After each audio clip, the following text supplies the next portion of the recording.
Here's something I hear a lot from buyers who are relocating to the Wilmington area. They say, we've been looking at the suburbs like Leland, Hampstead, Porter's Neck, and honestly, they all kind of look the same to us online from a distance. These suburbs are not growing for the same reasons. Growth is concentrating into specific lanes, and which lane you pick before you fall in love with a house is going to affect your commute, your ownership costs, and honestly, your long-term satisfaction much more than the house itself. So in this video, I'm going to break down 5 Wilmington area suburbs with the clearest growth signals heading into 2026. Hi, I'm Kimberly Crouch with eXp Realty. I work with relocating buyers every week, and what I want most is to help you pick the right lane first, then the right pocket within that lane, and then the right house. So let's get into it. So here's a map of Brunswick County and the Leland area. Here's lane 1, Leland. You've probably heard of it. If you're looking at what suburb is absorbing the most pure demand pressure right now, Leland is probably at the top of that list. And the reason is pretty straightforward. Brunswick County as a whole has been one of the fastest growing counties in North Carolina since 2020. That's documented by the state's own demographer. People are pouring into this part of the coast, and Leland is sitting right where a lot of that pressure lands because it's the most accessible part of Brunswick. You cross the river from Wilmington, the Cape Fear River, and you're right there. What makes Leland really interesting though in 2026 is the development pipeline. This is not a story about one little subdivision going up. We're talking master planned community scale, and many of them. Thousands of homes, infrastructure, and schools. Brunswick County has had planning submissions with over 1,000 single family lots in one proposal alone. And local reporting shows residential approvals in Brunswick County in 2025 totaling over 13,000 units across various developments. That's a huge number. So day to day, what does Leland feel like? It feels like a place that's actively being built, a suburb. You're going to see construction. You're going to see new phases opening. It's not a move here and everything's finished situation. It's still coming together, and you can be a part of that. And for some buyers, that's actually the upside. You're getting in while there's still runway to be had. And that said, there are certainly established homes and plenty of shopping and restaurants. It feels like a growing suburb. So who is Leland best for? Buyers who want newer construction, more space for the budget, and more inventory choices. Buyers who are okay being in a growth phase and want to be early to a lane that's still filling in. The trade-offs you need to know, the commute is a big one. It's not far from downtown Wilmington at all. It's just a few minutes by car when there's no traffic. It's just over the Cape Fear River. But there's usually traffic at standard commute times, and how long that traffic is can vary. So how you cross the river and what your daily drive looks like, that's the real question. And how long does it take you?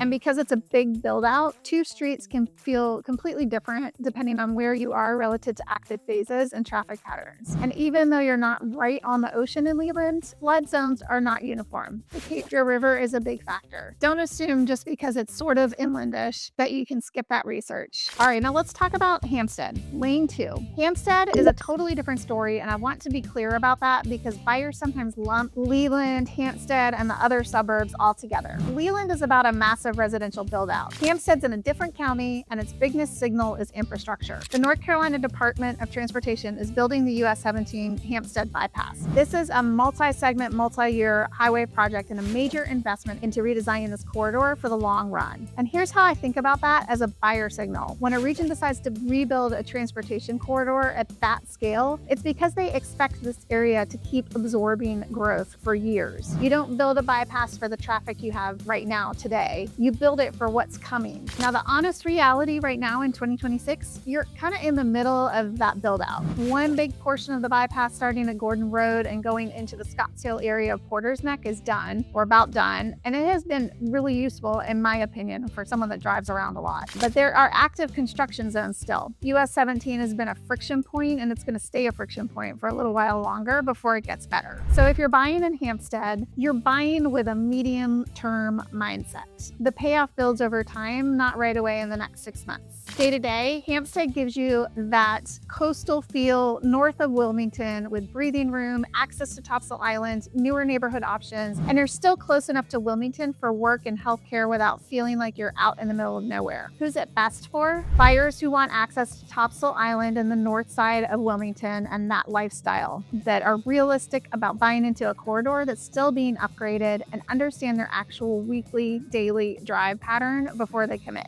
The trade-offs, construction timelines are phased. This is a long-run play. Your commute matters a lot here. Know your job location and how often you're making that drive. And as always, flood zones and insurance vary street by street sometimes. So make sure you research and verify that carefully. Lane 3 is Castlehane, and it's a little different from Leland and Hampstead, and I think it's underrated. Castlehane is not the flashiest suburb on this list. It's not a beach lifestyle, wake up and get a quick surf before you go to work. It's not a master planned mega community story with Class A shopping. What it is a lane with a jobs capacity story developing on the north side of New Hanover County. New Hanover County is actively building out Holly Shelter Business Park. That's 320 acres designed for industrial development and employment. And they've already issued bids for phase 1 infrastructure. That's a lot of money being spent with identified timelines. This matters for housing because when employment capacity gets built into a corridor, it tends to pull services, vendors, and workforce demand into nearby neighborhoods over time. It's not as dramatic as a beach lifestyle sell, but it's a durable, long-run signal. Castlehane tends to attract buyers who want practical access to Wilmington, a little more breathing room than the closer-in suburbs, a little more budget-friendly, and a lane that's not just growing because of residential demand, it's growing because the county is planting economic infrastructure nearby. The trade-offs, not every pocket benefits equally. The upside is more concentrated near the growth nodes and primary access routes, so pocket selection really matters here. Industrial development can also shift the feel of certain corridors over time depending on how close you are. And drainage and insurance, same rule as always. Verify it street by street, not by zip code. Flooding happens here with certain storms, so you want to make sure you understand the flooding history when you buy. It can vary on the same street, which often surprises people.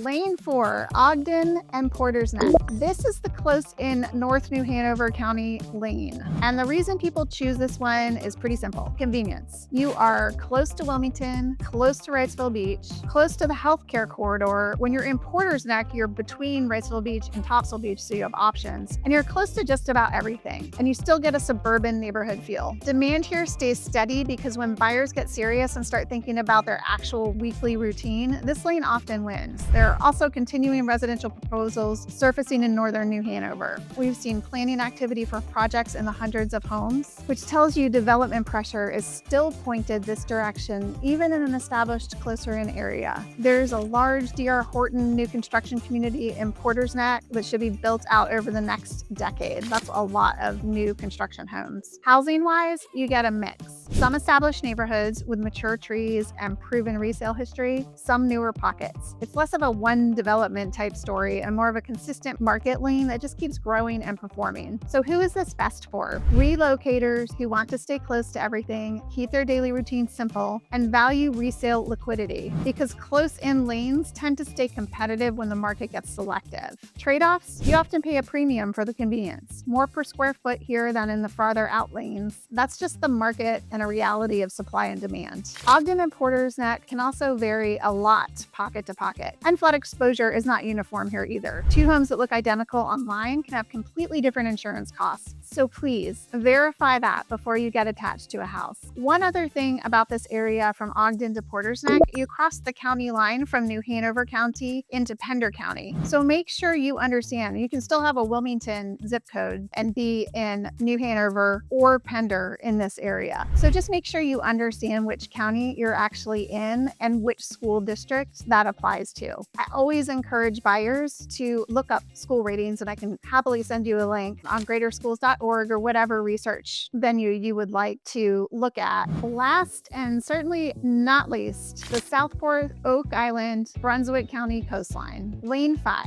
This area, all the towns in between Southport along the coast of the South Carolina border, is completely different, and I want to be really clear about that. Everything I've talked about so far has been connected to Wilmington routines in some way. This lane is not about that. This is a lifestyle-first coastal identity decision, and there can be some more budget-friendly opportunities in this area. Southport and Oak Island sit inside Brunswick County and all those towns down to the South Carolina border, which again has been one of the strongest growth counties in the state. That county-wide momentum supports long-term demand across the whole area, including down here to the south and east to the South Carolina border. But the reason people choose this lane is is not because of a bypass project or a business part. They choose it because they want to be close to the water. They want pace of life. They want to wake up feeling like you're actually living on the coast and within 10 minutes of the ocean for a fraction of the price. Day to day, it feels slower, quieter. It's a seasonal community in some pockets, more year-round in others. And you are farther from some Wilmington services, so your drive pattern and how often you actually need to be in the city matters. And also how often you need to travel and get to the airport. Who's this best for? Buyers who are lifestyle first. Retirees, semi-retired buyers, remote workers, people who have flexibility in their schedule and want coastal living as a full commitment, not just a weekend thing. The trade-offs, flood zones and insurance are not optional homework in this lane. These need to be understood up front. Coastal maintenance is real. Salt air, wind, storm exposure, it all adds up, and it changes your long-term upkeep and your insurance picture. Some pockets feel very established and easy. Others are more seasonal, more exposed, farther from services. You have to verify the actual ownership cost, not just the purchase price, before you fall in love with a home. Now, that's a lot of information. So if you're feeling confused, feel free to call or text me with questions, please. My number is right here, and I help people make these decisions every day. And if you're not ready to do that yet, please download my free North Carolina Coastal Town Relocation Decision Guide. There's a link right below this video. It's free and has 22 pages full of information to help you make a choice that's right for you. Here's the big picture. We have 5 suburbs that we've talked about today, 5 completely different reasons they're growing. And that's the whole point of this video. The mistake I see buyers make over and over is that they try to figure out Wilmington from a map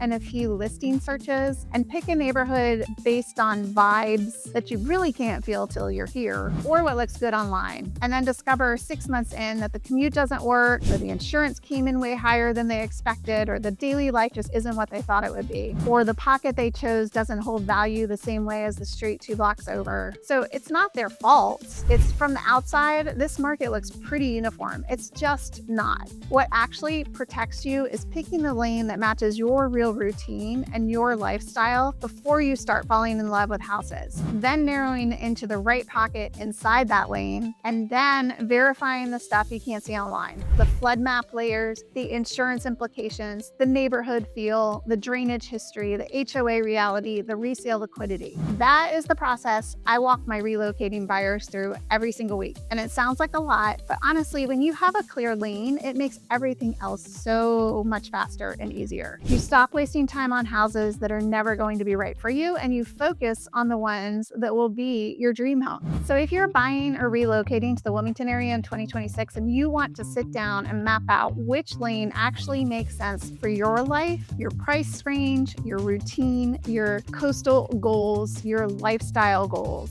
I'm happy to do that with you before you guess. My contact information is in the description. Reach out, tell me what you're looking for, and let's figure out which lane is right for you. I work with relocating buyers all day long, and I understand the challenges you face. I was one at one time, so I get it. I'm a full-time agent. I work independently, so when you reach out to me, you're going to hear me answering the phone, and you get my full attention. Feel free to call or text me anytime, and download my free 22-page North Carolina Coastal Relocation Decision Guide to help you take the first step towards making these decisions. I'm Kimberly Crouch with eXp Realty, offering you an authentic coastal luxury experience at every price point. And thank you so much for watching this video. I really hope it helped.